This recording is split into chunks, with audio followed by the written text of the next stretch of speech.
Pero ang problema, hindi nang dapat dinadala, diba? Dapat sinusolusyonan.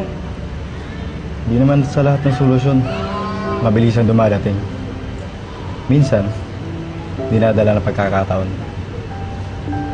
Parang ikaw, dinala ka ng pagkakataon para sa akin. Ano ibig mo sabihin? Maghihintay na lang ako ng swerte para mabuo ang pamilya ko? Hindi parati. Pero kadalasan, oo. Para ngayon, kinalat ko kasi sa tropa yung picture ni Edwin. Bakit? May nakita sa kapatid mo. Tingnan mo. Ano? Tingnan mo.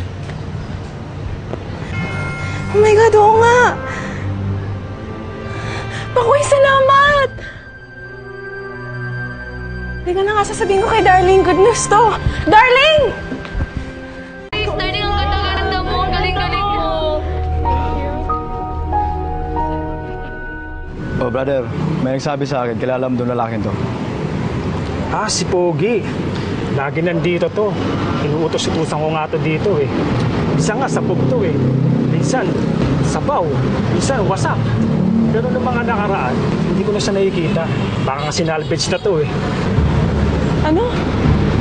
Anong sinalvage? Saan mo huling nakita si Edwin? Sabihin mo sa akin.